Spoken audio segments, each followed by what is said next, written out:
হবিগঞ্জে বিল দখলকে কেন্দ্র করে দুপক্ষের তুমুল সংঘর্ষ। নরসিংদীতে আধিপত্যের লড়াইয়ে প্রাণ গেছে একজনের, নোয়াখালীতে একজনকে পিটিয়ে হত্যা। খালেদা জিয়ার শারীরিক অবস্থা অপরিবর্তিত, চিকিৎসার তত্ত্বাবধানে আবারও হাসপাতালে পুত্রবধূ জুবাইদা রহমান।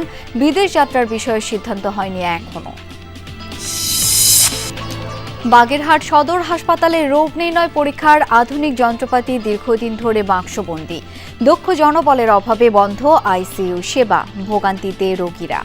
সকাল 11টার সময় একটা টেস্টের জন্য দিয়েছি, কিন্তু এখন প্রায় 1-1:30 বেজে গেছে, এখনো রিপোর্টটা পাইনি। যদি আমাদের প্রতিদিনের রিপোর্টটা প্রতিদিন দেওয়া হয় তাহলে আমাদের খুব উপকার হয়।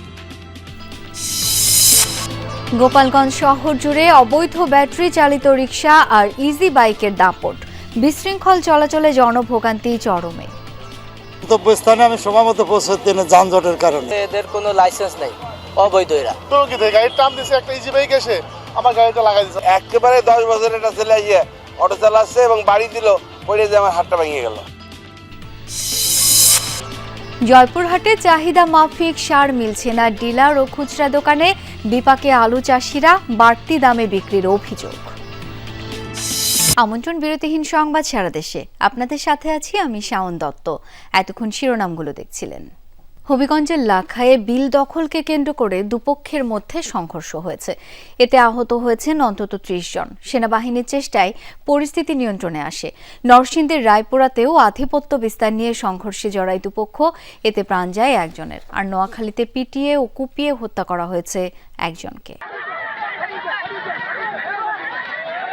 টেটাবল্লম নিয়ে সকাল থেকেই মুখোমুখি অবস্থান নেয় দুপক্ষের শত শত মানুষ। এক পর্যায়ে বাধে সংঘর্ষ, রণক্ষেত্র হয়ে ওঠে হবিগঞ্জের লাখায়ের স্বজনগ্রাম। স্থানীয়রা জানায়, ধলেশ্বরী খাঞ্জাবিলের দখল নিয়ে শিবপুর গ্রামের জনকল্যাণ সমবায় সমিতি ও সন্তোষপুরের আনন্দময়ী মৎস্যজীবী সমিতির মধ্যে বিরোধ দীর্ঘদিনের। এরই জেরে সংঘর্ষে জড়ায় দুপক্ষ। খবর পেয়ে ঘটনাস্থলে যায় পুলিশ, তবে থামানো যায়নি মারামারি। পরে সেনাবাহিনীর সহায়তায় পরিস্থিতি নিয়ন্ত্রণে আসে। 2 ঘন্টার সংঘর্ষে আহত হন অন্তত 30 জন। বিলের দখল নিয়ে এর আগেও একাধিকবার সংঘর্ষ হয় দুপক্ষের মধ্যে। পূর্ব বিরোধীরই একটি জের ধরে আজকে উভয় পক্ষের মধ্যে উত্তেজনা এবং উত্তেজনা পরবর্তী এই মারামারির ঘটনাটি সংঘটিত হয়। তো পরিস্থিতি এখন শান্ত আছে। নরসিংদীর রায়পুরার নীলক্ষ এলাকায় আধিপত্য বিস্তার নিয়ে সংঘর্ষ হয় দুপক্ষের। স্থানীয়রা জানায়, নাজিমুদ্দিন মেম্বার গ্রুপ ও ফেলুমিয়া গ্রুপের মধ্যে দ্বন্দ্ব চলছে। সকালে ফেলুমিয়ার মেয়ের জামাতা প্রবাসী মামুন মিয়ার সাথে বাগবিতণ্ডা হয় প্রতিপক্ষের। এক পর্যায়ে বাধে সংঘর্ষ, গুলিবিদ্ধ হয়ে নিহত হন মামুন। আহত 10 জনের মধ্যে 2 জনকে ঢাকা মেডিকেলে ভর্তি করা হয়েছে। এলাকায় মোতায়েন করা হয়েছে অতিরিক্ত পুলিশ। ফোন দিয়েছে, খবর ফোন পাইয়া সদর হাসপাতালে আসছি, আইসা তো দেখি মারা হয়ে গেছে। মারা গেছে উনি আমার বড় ভাই, আর যিনি ঝগড়া লাগছে উনি আমার ছোট ভাই। তারা দীর্ঘদিনের মধ্যেই তাদের আধিপত্য বিস্তারকে নিয়ে চাপা দ্বন্দ্ব ছিল। এটা অনেক আগেও ছিল, দীর্ঘদিন বন্ধ ছিল। আজকে এটি হঠাৎ করে আবার দেখা দিয়েছে। আমরা এখানে পুলিশ মোতায়েন আরো বাড়াচ্ছি, যে আরো যেন কোনো ধরনের এখানে গ্যাঞ্জাম না হয়। এদিকে নোয়াখালীর বেগমগঞ্জে ফখরুল ইসলাম মঞ্জু ওরফে বলি নামের এক যুবককে পিটিয়ে ও কুপিয়ে হত্যা করা হয়েছে। নিহতের পরিবার কিশোর গ্যাংকে দায়ী করলেও স্থানীয়দের দাবি, ছিনতাই করার সময় গণপিটুনিতে মৃত্যু হয় তার। আমি আমার বাইরে আগাই দিয়ে দাঁড়াই রয়েছি, এর ভিতরে আমার কোলে থেকেছি না, আমার সিদ্ধে মারছে, আমার বাইরে এনে পাতালে এভাবে মারছে চাপাতি চুরি নিয়ে। মতলব এর ওলাতুন 20 লাখ 22,000 টাকা লয় চলে গেছে। মারি ধরি এ জনগণ তাই মনে করেন এখানে এরে ধরছে, ধরার পরে এখানে মারধর করে, এখানে মারার পরে পিঠে পিঠে আনি এখানে হালাইছে। নিহত বলির বিরুদ্ধে সন্ত্রাসী কর্মকাণ্ডের অভিযোগ ও একাধিক মামলা রয়েছে বলে জানিয়েছে পুলিশ। হত্যার বিষয়টি তদন্ত করা হচ্ছে বলেও জানিয়েছেন কর্মকর্তারা। জাহিদ হাসান, যমুনা নিউজ। বেগম খালেদা জিয়ার শারীরিক অবস্থা এখনো অপরিবর্তিত, তবে সবশেষ সিটি স্ক্যান রিপোর্ট স্বাভাবিক এসেছে বলে জানিয়েছে মেডিকেল বোর্ড। এর আগে খালেদা জিয়ার শারীরিক পরিস্থিতির উন্নতি না হয় 2 দফায় পিছিয়েছে বিদেশ নেওয়ার সিদ্ধান্ত। খালেদা জিয়ার উন্নত চিকিৎসার জন্য যুক্তরাজ্য যাওয়ার সংশোধিত তারিখ ছিল রোববার, তবে মেডিকেল বোর্ড সিদ্ধান্ত না দেয়ায় তা আপাতত স্থগিত। বিএনপি মহাসচিব বলছেন চিকিৎসকরাই সিদ্ধান্ত নেবেন এই ব্যাপারে। আপাতত এফআর কেয়ার হাসপাতালে চিকিৎসকদের নিবিড় পর্যবেক্ষণে রয়েছেন বিএনপি চেয়ারপারসন, আর তার চিকিৎসার এই কর্মযোগ্য তত্ত্বাবধান করছেন দলের ভারপ্রাপ্ত চেয়ারম্যান তারেক রহমানের স্ত্রী ডাক্তার জুবাইদা রহমান। এদিকে টাঙ্গাইলে বিএনপি চেয়ারপারসন খালেদা জিয়ার রোগ মুক্তি ও দীর্ঘায়ু কামনায় দোয়া মাহফিল অনুষ্ঠিত হয়েছে। দুপুরে শহরের পৌর উদ্যানে জেলা বিএনপি সাধারণ সম্পাদক অ্যাডভোকেট ফরহাদ ইকবালের উদ্যোগে দোয়া মাহফিলের আয়োজন করা হয়। মাহফিলে জেলার দলীয় নেতাকর্মীরা অংশ নেন এবং খালেদা জিয়ার দ্রুত আরোগ্য কামনা করে বিশেষ মোনাজাত করা হয়। বক্তারা বলেন, খালেদা জিয়া দেশের গণতন্ত্র পুনরুদ্ধার সংগ্রামে গুরুত্বপূর্ণ ভূমিকা রেখেছেন। তার সুস্থতা দেশের জন্য প্রয়োজনীয়। নানা সমস্যায় জর্জরিত বাগেরহাট জেলা হাসপাতাল। প্রায় 40 লাখ টাকায় কেনা অটোমেটিক কেমিস্ট্রি মেশিন 3 বছরেও বাক্স থেকে বের করা হয়নি। এখনো পুরনো পদ্ধতিতেই চলছে রোগীদের পরীক্ষা নিরীক্ষার কাজ। অন্যদিকে জনবলের অভাবে কোটি টাকার যন্ত্রপাতি সম্বলিত আইসিইউ ইউনিট তালাবদ্ধ 11 মাস ধরে। এমন দুরবস্থার কারণে প্রতিনিয়তই ভোগান্তির শিকার হতে হচ্ছে রোগীদের। বাগেরহাট 250 শয্যা হাসপাতালে রোগীর চাপ এখন নিত্য নৈমিত্তিক ব্যাপার। 2000-এরও বেশি রোগীকে সেবা দিতে হয় প্রতিদিন। বিভিন্ন রোগে আক্রান্তদের সুবিধার কথা চিন্তা করে প্রায় 3 বছর আগে কেনা হয় অটোমেটিক কেমিস্ট্রি অ্যানালাইজার মেশিন। অত্যাধুনিক যন্ত্রটি প্রতি ঘন্টায় 3 শতাধিক নমুনার ফলাফল দিতে পারে। বায়োকেমিস্ট্রি, হরমোন সহ অর্ধশতাধিক পরীক্ষা নিরীক্ষা করা যায় নির্ভুলভাবে। কিন্তু প্রায় 40 লাখ টাকা খরচ করে কেনা এই যন্ত্র এখনো বাক্সবন্দি। হাসপাতালের কাজ চলছে সেমি অটোমেটিক মেশিন দিয়ে। এতে ঘন্টার পর ঘন্টা রিপোর্টের জন্য অপেক্ষা করতে হচ্ছে রোগী ও স্বজনদের। দুর্ভোগ পোহাতে হয় প্যাথোলজি বিভাগের কর্মীদেরও। সকাল 11টার সময় একটা টেস্টের জন্য দিয়েছি, কিন্তু এখন প্রায় 1-1.5 বেজে গেছে, এখনো রিপোর্টটা পাইনি। যদি আমাদের প্রতিদিনের রিপোর্টটা প্রতিদিন দেওয়া হয় তাহলে আমাদের খুব উপকার হয়। সেমি অটোতে কাজ করি, আমাদের অনেক সময়ের ব্যাপার। বিলম্ব হয় অনেক ক্ষেত্রে, একদিন অথবা একাধিক দিন তাদের হাসপাতালে আসতে হয়। এখানেই শেষ নয়, কোটি টাকার যন্ত্র আছে হাসপাতালের আইসিইউতে, কিন্তু গত 11 মাস ধরে সেগুলোও পড়ে আছে অব্যবহৃত অবস্থায়। অথচ হাসপাতালে আইসিইউ সেবা চালু হয়েছে 2021 সালে। উপকূলীয় জেলায় 20 লাখ মানুষের ভরসা স্থল জেলা হাসপাতাল, অথচ মুমূর্ষ কোনো রোগী ভর্তি হলে পায় না আইসিইউ সেবা। সংশ্লিষ্টরা জানান, চালু থাকা অবস্থায় প্রতিদিনই রোগী থাকতো আইসিইউতে। বর্তমানে শুধু দক্ষ জনবলের অভাবে ফাঁকা পড়ে থাকছে আইসিইউ ইউনিট। সেবাটা অচল অবস্থা থাকা বিধায় আমরা রোগীদের আইসিইউ সেবা থেকে রোগীরা বঞ্চিত হচ্ছে। বন্ধের ফলে যে রোগীরা আসেন তারা এই জায়গায় বাগেরহাটে আমাদের এখানে কোনো এই সেবাটা পায় না, যার কারণে এরা অনেক ভোগান্তিতে পড়ে। হাসপাতাল কর্তৃপক্ষ জানায়, স্বাস্থ্য মন্ত্রণালয়ের প্রকল্পের মাধ্যমে গত বছরের ডিসেম্বর পর্যন্ত চালু ছিল আইসিইউ ইউনিট। প্রকল্প শেষ হবার পর জনবল নিয়োগ না হওয়ায় এই দুরবস্থা। অটোমেটিক কেমিস্ট্রি অ্যানালাইজার মেশিনটি চালু করার জন্য সরবরাহকারী প্রতিষ্ঠানের সাথে যোগাযোগ করা হলেও সাড়া মেলেনি। দাবি তত্ত্বাবধায়কের। যেই মেশিন দেয় তারই দায়িত্ব থাকে এটাকে আপনার ইনস্টল করা, কিন্তু ওনাদেরকে কি বলছে যে ওনাদের কিছু যন্ত্রপাতি নাই, সে কারণে তারা ইনস্টল করতে পারে না। জেলা হাসপাতালের এই রুগ্নদশা থেকে দ্রুত পরিত্রাণ পেতে সংশ্লিষ্টদের প্রতি আহ্বান স্থানীয়দের। আফরোজা লামিয়া, যমুনা নিউজ। 2 মাস ধরে বেতন ভাতা তুলতে পারছেন না ভোলার লালমোহন উপজেলার 50 শয্যা উপজেলার স্বাস্থ্য কমপ্লেক্সের স্বাস্থ্যকর্মীরা। বেতন না পেয়ে মানবেতর জীবনযাপন করছেন তারা। ড্রয়িং অ্যান্ড ডিসবার্সিং অফিসার ডিডিওর দায়িত্ব শূন্য থাকায় বেতন ছাড়ের ফাইল আটকে আছে 2 মাস ধরে। তবে সংকট কাটিয়ে দ্রুত সমস্যা সমাধানের দাবি চিকিৎসক, নার্সদের। বিভিন্ন রোগ নিয়ে একের পর এক রোগী আসছেন, যথাযথ নিয়মেই সেবা দিচ্ছেন নার্স চিকিৎসকরা। কিন্তু এই স্বাভাবিক বাস্তবতার পেছনেই লুকিয়ে রয়েছে স্বাস্থ্যকর্মীদের মানবেতর যাপিত জীবনের গল্প। ভোলার লালমোহন উপজেলার প্রায় 3 লাখ মানুষের চিকিৎসার ভার বহন করেন 50 শয্যার উপজেলা স্বাস্থ্য কমপ্লেক্সের স্বাস্থ্যকর্মীরা। কিন্তু গত 2 মাস ধরে বেতন ভাতা তুলতে পারছেন না কর্মরত কেউই। চরম আর্থিক সংকটে দিন কাটছে স্বাস্থ্যকর্মীদের। আমরা দিনরাত 24 ঘন্টা রোগীদের সেবা দিয়ে যাচ্ছি এবং অক্লান্ত পরিশ্রম করে যাচ্ছি। বেতন ভাতা না পাওয়ার ফলে আমরা সংসার সচ্ছলভাবে চালাতে পারতেছি না। চিকিৎসা সেবা আগের মতোই চলতে আছে, বাট আমাদের ফাইন্যান্সিয়াল একটু কষ্ট হচ্ছে আর কি, যেহেতু বেতনটা পাচ্ছি না 2 মাস যাবত। সংকটের শুরু গত 29 সেপ্টেম্বর। উপজেলা স্বাস্থ্য ও পরিবার পরিকল্পনা কর্মকর্তার বদলি হওয়ার পর থেকে এখনো যোগ দেননি নতুন কেউ। ডিডিওর দায়িত্ব শূন্য থাকায় বেতন ছাড়ের ফাইল আটকে আছে 2 মাস ধরে। এইরকম বেতন বন্ধ হয়নি, ইউসিএনএফপিও স্যার বদলি হওয়ার কারণে আমার 2 মাস বেতন আমি পাইতেছি না। সংসার চালাইতে খুব কষ্ট হচ্ছে এবং ছেলে মেয়েদের পড়ালেখার জন্য দেনাফানা করে মানুষ কাছ থেকে ধার নিয়ে চালাইতেছি। ডিডিওশিপ দেয়া হয়নি ভারপ্রাপ্ত কর্মকর্তাকেও। বিষয়টি কর্তৃপক্ষকে বারবার জানিয়েও সমাধান করা যায়নি বলে জানান এই কর্মকর্তা।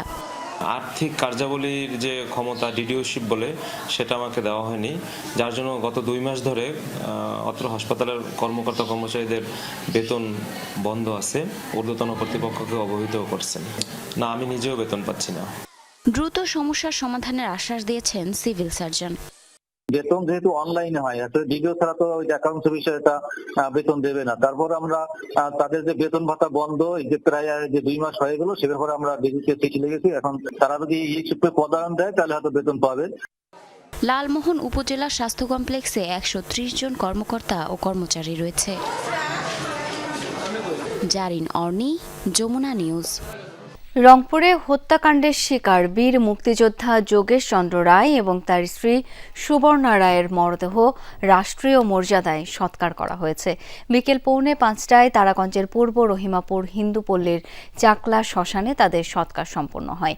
এর আগে উপজেলা নির্বাহী অফিসার মনাব্বর হোসেন ও ওসি রুহুল আমিনের উপস্থিতিতে যোগেশ চন্দ্র রায়ের মরদেহে গার্ড অব অনার প্রদান করা হয়।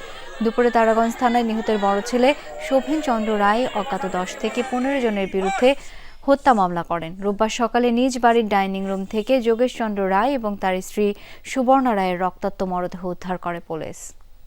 আগামীকাল মহিয়সী নারী রোকেয়া সাখাওয়াত হোসেনের 144তম জন্ম এবং 92তম মৃত্যু দিবস।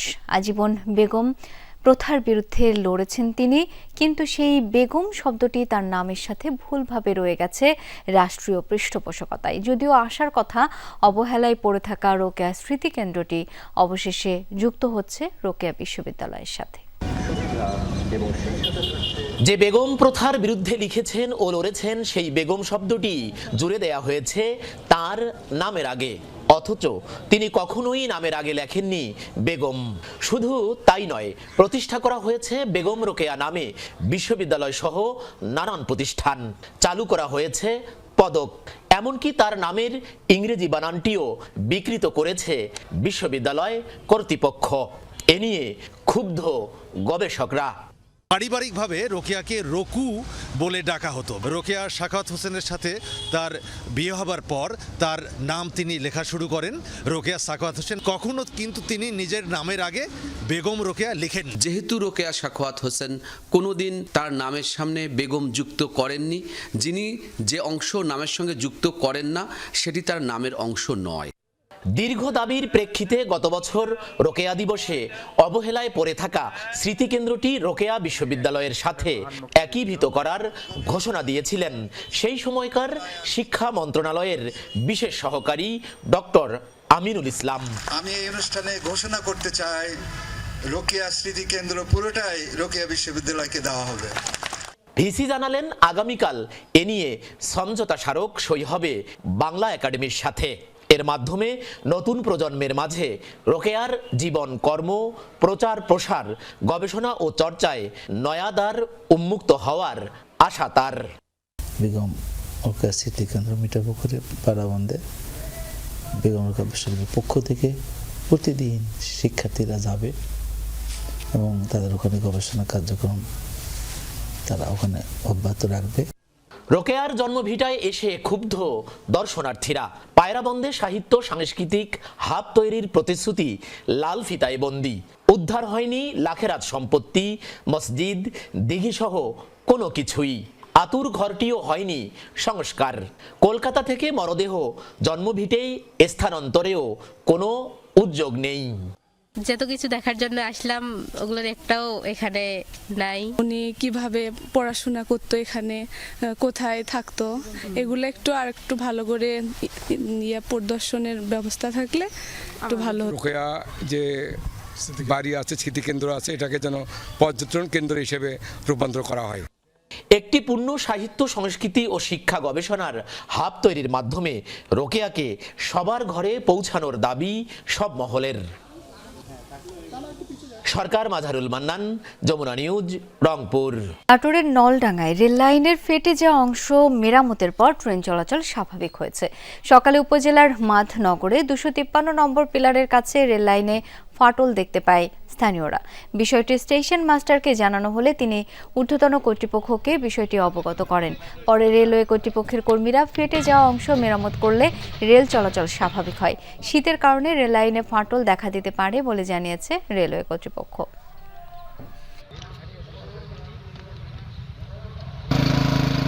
গোপালগঞ্জ শহরের প্রায় সব সড়কই ব্যাটারি চালিত অটোরিকশা ও ইজি বাইকের দখলে। ট্রাফিক আইন না মেনেই চলছে এসব বাহন, ফলে তৈরি হচ্ছে দীর্ঘ যানজট, দুর্ভোগ বাড়ছে সাধারণ জনগণের। সর্বোচ্চ 4000 ব্যাটারি চালিত রিকশা ও ইজি বাইক চলাচলের রাস্তা থাকলেও চলছে কয়েক গুণ বেশি, তাও বেশিরভাগই লাইসেন্স ছাড়া। সড়ক আইন কিংবা ট্রাফিক পুলিশকে বৃদ্ধাঙ্গুলি দেখিয়ে গোপালগঞ্জ শহরের প্রধান সড়কগুলো দাপিয়ে বেড়াচ্ছে অবৈধ বাহন। হাজারো ব্যাটারি চালিত অটোরিকশা আর ইজি বাইকের বাড়াবাড়িতে বাজার এলাকা থেকে পাচুরিয়া পর্যন্ত এমন বিশৃঙ্খলা রোজকার চিত্র। এছাড়াও পাবলিক হল রোড, চৌরাঙ্গি সহ আরও বেশ কয়েকটি এলাকার অপ্রশস্ত সড়কে কয়েকটি লেন তৈরি করে চলছে যানগুলো। চালকদের অনিয়ম, যত্রতত্র পার্কিংয়ে তৈরি যানজটে চরম ভোগান্তিতে স্থানীয় বাসিন্দারা। একেবারে 10 বছরের একটা ছেলে অটো চালাচ্ছে এবং বাড়ি দিল, পড়ে যে আমার হাতটা ভেঙে গেল। এদের কোনো লাইসেন্স নেই, অবৈধ এরা। গাড়ির টান দিচ্ছে, একটা ইজি বাইক এসে আমার গাড়িটা লাগাই দিচ্ছে। গন্তব্যস্থানে আমি সময় মতো পৌঁছতে না যানজটের কারণে। বিপাকে শুধু স্থানীয়রাই নয়, এতে অটোরিকশা সামাল দিতে ট্রাফিক বিভাগের কর্মকর্তাদেরও নাজেহাল অবস্থা। যতগুলার গাড়ি চলছে সবগুলার অনুমোদন পৌরসভা দেয় না, এগুলা ম্যাক্সিমামই তাদের অনুমোদন ব্যতীত চলছে। এজন্য পরিমাণটা খুব বেশি হয়ে গেছে। তারপরেও আমরা সর্বোচ্চ চেষ্টা করছি যেন যানজটটা নিরসন থাকে। পৌরসভার তথ্য মতে শহরে সর্বোচ্চ 4000 ব্যাটারি চালিত যান ও ইজি বাইক চলাচল উপযোগী সড়ক থাকলেও বাস্তবে চলছে কয়েক গুণ বেশি, যার বেশিরভাগই লাইসেন্সবিহীন। গাড়ির বৈধতা নিয়ে প্রশ্ন করা হলে ভিন্ন ভিন্ন অজুহাত চালকদের। ড্রাইভারের লাইসেন্স নাই থাকলে ভালো, আর না থাকলে আমাদের উপলক্ষে যদি ধরে তাহলে আমাদের জরিমানা দেওয়া লাগে। কেউ কিছু বলে না, গরিব মানুষ রিক্সা চালায় খায়, এই কারণে বলে না। শুনি যে গাড়ি উঠে দেবে, উঠে দিলে তো আমরা চলে গেলাম। পৌরসভার টাকা নেয়, আমাকে লাইসেন্স করার পরেও টাকা নেয়। অবৈধ যানগুলোকে আইনের আওতায় আনতে কাজ করা হচ্ছে বলে জানিয়েছেন পৌর প্রশাসক। যানজটের সমস্যাটি নিরসন করার জন্য আমরা পৌরসভার পক্ষ থেকে বেশ কিছু প্রস্তাবনা আমরা জেলা প্রশাসন এবং স্থানীয় গণ্যমান্য ব্যক্তিদের সাথে আলোচনা ক্রমে আমরা কিছু প্রস্তাবনা আমরা বাস্তবায়ন করার জন্য কাজ করছি। 2025-26 অর্থ বছরে 65টি ইজি বাইক ও 1308টি ব্যাটারি চালিত রিকশার লাইসেন্স রিনিউ করেছে পৌর কর্তৃপক্ষ। আফরোজা লামিয়া, যমুনা নিউজ। আজ বরিশাল মুক্ত দিবস। মুক্তিযুদ্ধের এই দিনে পাকিস্তানি হানাদার বাহিনীর কবল থেকে মুক্ত হয় বরিশাল। মুক্তিযুদ্ধের সময় সরকারি বালিকা বিদ্যালয় প্রতিষ্ঠা হয় স্বাধীন বাংলাদেশ সরকারের দক্ষিণাঞ্চলের অস্থায়ী সচিবালয়, যা আজও সংরক্ষিত রয়েছে। দিনটি উপলক্ষে সকালে সেখানে যান মুক্তিযোদ্ধারা। শহীদদের জন্য দোয়া ও মোনাজাত করা হয়। এছাড়া বের করা হয় র্যালি। বিভিন্ন সড়ক ঘুরে মুক্তিযোদ্ধা সংসদের সামনে গিয়ে শেষ হয় র্যালিটি। পরে অনুষ্ঠিত হয় আলোচনা সভা। নতুন প্রজন্মের কাছে মুক্তিযুদ্ধের সঠিক ইতিহাস তুলে ধরার উপর জোর দেন বক্তারা। 1971-এর এই দিনে হানাদার মুক্ত হয় পটুয়াখালী জেলাও। দিনটি উপলক্ষে নানা কর্মসূচি পালিত হচ্ছে। সকালে জেলা মুক্তিযোদ্ধা কমপ্লেক্স থেকে আনন্দ শোভাযাত্রা বের করে মুক্তিযোদ্ধার সংসদ। শোভাযাত্রাটি বিভিন্ন সড়ক প্রদক্ষিণ করে পরে অনুষ্ঠিত হয় আলোচনা সভা। মুক্তিযুদ্ধের স্মৃতিচারণ করেন বীর মুক্তিযোদ্ধারা। মুক্তিযুদ্ধের চেতনায় দেশকে এগিয়ে নেয়ার উপর গুরুত্ব আরোপ করেন তারা। আলোচনা সভায় প্রধান অতিথি হিসেবে উপস্থিত ছিলেন অতিরিক্ত জেলা প্রশাসক তারেক রহমান। 1971 সালের এই দিন ব্রাহ্মণবাড়িয়ার পুরাতন কাচারি প্রাঙ্গণে মুক্তিযুদ্ধের দক্ষিণ পূর্বাঞ্চল জোনের প্রধান জহুর আহমেদ চৌধুরী স্বাধীন বাংলাদেশের পতাকা উত্তোলন করেন। শত্রু মুক্ত ঘোষণা করা হয় ব্রাহ্মণবাড়িয়াকে।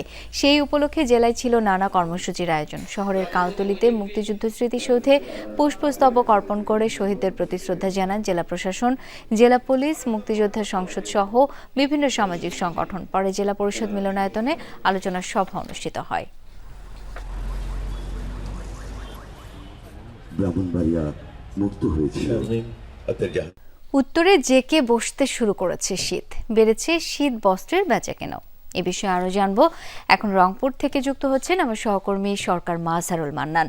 মাজহার, শীত বস্ত্রের বেচাকেনা কেমন দেখছেন? দাম নিয়ে ক্রেতা বিক্রেতাদের কি বক্তব্য? শাওন, আপনি তো বলছেন যে শীত কিন্তু জেকে বসতে শুরু করেছে এবং আবহাওয়া অফিস যে তথ্য আপনি জানেন যে এই ডিসেম্বর জানুয়ারির মধ্যে তীব্র শৈত্যপ্রবাহ হবে এবং কোথাও কোথাও এই উত্তরাঞ্চলের বলা হয়েছে যে 4 থেকে 6 ডিগ্রি সেলসিয়াসেরও নিচে নেমে যেতে পারে এই তাপমাত্রাটি এবং অন্তত 12 দিনেরও বেশি সময় ধরে সূর্যেরও নাগাল না পেতে পারে। এর কারণে কিন্তু শীতের যে পোশাক যে বেচা বিক্রির যে বিষয়টি, এখন কিন্তু প্রত্যেকটি দোকানে এই শীতের পোশাকই কিন্তু বেচা বিক্রি হচ্ছে।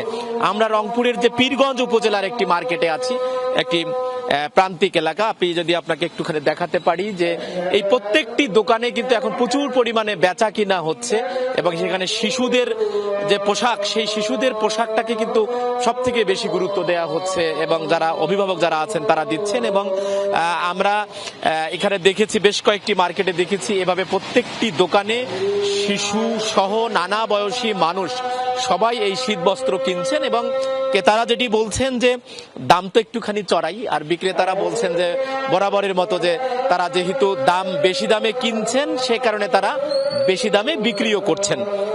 তবে এই দোকানগুলোর পাশাপাশি যে ফুটপাতগুলো আছে উত্তরাঞ্চলের, এই রংপুর সহ যে উত্তরের যে জেলাগুলো আছে, প্রত্যেকটি জেলার যে ফুটপাতে কিন্তু প্রচুর পরিমাণে বিক্রি হচ্ছে। সাধারণত যারা একটুখানি পয়সাওয়ালা মানুষ নন তারা এই সবাই ছোটেন সেই ফুটপাতের দিকে এবং ফুটপাতে বেচা বিক্রি হচ্ছে এখন অনেক। এবং সেখানকার যে বস্ত্রগুলো পাওয়া যায়, আমরা দেখেছি যে রংপুর মহানগরীর যে সে ফুটপাতের যে মার্কেটগুলো আছে সেখানে কিন্তু আমরা দেখেছি যে যারা সামর্থ্যবান মানুষ তাদেরকেও কিন্তু আমরা দেখেছি সেখানে গিয়ে ফুটপাতে এগুলো কিনতে। এবং সব মিলিয়ে যদি যেটি বলা যায় যে শীত যত নামছে ততই যেমন একদিকে শঙ্কা বাড়ছে, উৎকণ্ঠা বাড়ছে, ঠিক তেমনি বেচা বিক্রিও জমে উঠেছে। শাওন। মাজহার, অনেক ধন্যবাদ আপনাকে। হিলি স্থল বন্দর দিয়ে এরই মধ্যে শুরু হয়েছে পেঁয়াজ আমদানি কার্যক্রম। এরই মধ্যে 30 মেট্রিক টন পেঁয়াজ দেশে প্রবেশ করেছে। রোববার বিকেলে হিলি স্থল বন্দর দিয়ে সব পেঁয়াজ দেশে প্রবেশ করে। আমদানি করা প্রতি মেট্রিক টন পেঁয়াজের মূল্য $245 মার্কিন। স্থানীয় বাজারে বিক্রি না করে পেঁয়াজগুলো ঢাকায় পাঠিয়ে দেওয়া হয়েছে। এর আগে গতকাল 4 আমদানিকারককে 120 মেট্রিক টন আমদানির অনুমতি দিয়েছে সরকার। বাকি 3 আমদানিকারকের পেঁয়াজ আজ প্রবেশ করার কথা রয়েছে। দেশের বাজারে পেঁয়াজের দাম সহনীয় পর্যায়ে রাখতে সীমিত পরিসরে আমদানির অনুমতি দিয়েছে সরকার। পাইকারি বাজারে এর ইতিবাচক প্রভাব পড়তে শুরু করেছে। ইম্পোর্ট পারমিট আইপি প্রদান করা হচ্ছে। প্রতিদিন 50টি করে আইপি ইস্যু করা হবে। প্রতি আইপিতে সর্বোচ্চ 30 টন আমদানির অনুমোদন দেওয়া হবে। নড়াইলের কৃষকেরা এখন পলিশেডে টমেটো চাষ করছেন। শীতের সময়ও ফলাচ্ছেন মানসম্মত টমেটো। প্রতি বিঘা জমিতে খরচ 30 থেকে 40 হাজার টাকা, আয় হচ্ছে 3 গুণ। কৃষকরাও বেশি ফলন, ভালো দাম পেয়ে খুশি। নড়াইল সদর উপজেলার তুলারামপুর ইউনিয়নের চাচড়া গ্রাম। শীতের শুরুতে এখানকার মাঠ ও পলিশেড ভরে গেছে টমেটোতে। প্রযুক্তি নির্ভর চাষে ফলন ভালো, দামও আশানুরূপ। পলিশেড প্রযুক্তিতে চাষ হওয়ায় টমেটো গাছগুলো থাকছে নিরাপদ। তাপমাত্রা নিয়ন্ত্রণে থাকায় শীতের সময়ও ফলন হচ্ছে বেশি, দামও মিলছে ভালো। সপ্তাহে 100-120 কেজি টমেটো বিক্রি করে থাকে। টমেটো চাষ প্রায় লোকে করেছে, তা আল্লাহর ইচ্ছায় এখানে ভালোই হয়েছে। দেখে আমার খুব ভালো লাগেছে। তো ভালো লাগার কারণে আমি আগামীতে এই ক্ষেত করার আমার খুব ইচ্ছে। কৃষি বিভাগ বলছে পলিশেড পদ্ধতিতে টমেটো চাষ নড়াইলের কৃষিতে নতুন দিগন্ত খুলেছে। শীতকালেও নিরবিচ্ছিন্নভাবে টমেটো উৎপাদন সম্ভব হচ্ছে, যা স্থানীয় বাজারে চাহিদা পূরণের পাশাপাশি অন্য জেলাতেও পাঠানো হচ্ছে। প্রথমত ইনভেস্টমেন্ট একটু বেশি হলেও যেহেতু বাজার মূল্য অনেক বেশি, তাই কৃষকরা তাদের এই মানে যে দামের যে সামঞ্জস্যতা এটা পুষিয়ে তারা আর্থিকভাবে লাভবান হচ্ছেন। আমরা climate smart agriculture and water management প্রজেক্টের আওতায় আমরা নড়াইল সদরে বেশ কিছু জায়গায় প্রদর্শনী প্লট স্থাপন করেছি। প্রযুক্তি নির্ভর এই চাষে বদলে যাচ্ছে নড়াইলের কৃষকদের জীবন। শীতের লাল টমেটোতে ভরে উঠছে তাদের স্বপ্ন আর সাফল্যের গল্প। হুমায়ুন রশিদ, যমুনা নিউজ। দেশের চতুর্থ আলু উৎপাদনকারী জেলা জয়পুরহাটে সার সংকটে পড়েছেন চাষিরা। অভিযোগ, ডিলার ও খুচরা দোকানে ঘুরেও চাহিদা মতো সার পাচ্ছেন না তারা, এজন্য গুনতে হচ্ছে বাড়তি অর্থ। যদিও ডিলাররা বলছেন বরাদ্দকৃত সারের চেয়ে চাহিদা বেশি থাকায় এমন পরিস্থিতি তৈরি হচ্ছে। কৃষি অফিসের দাবি, চলতি মৌসুমের জন্য সারের মজুদ ভালো আছে। জয়পুরহাট সদর উপজেলার মীর গ্রামের কৃষক গোলাম মোস্তফা চলতি মৌসুমে 25 বিঘা জমিতে আলু আবাদের ইচ্ছা ছিল তার। তবে ডিএপি, এমওপি, টিএসপি ও ইউরিয়া মিলে 75 বস্তা সার প্রয়োজন হলেও জোগাড় করতে পারেননি অর্ধেকও। ফলে সিদ্ধান্তে পরিবর্তন করে কিছু জমিতে সরিষা বোনার উদ্যোগ নিয়েছেন তিনি।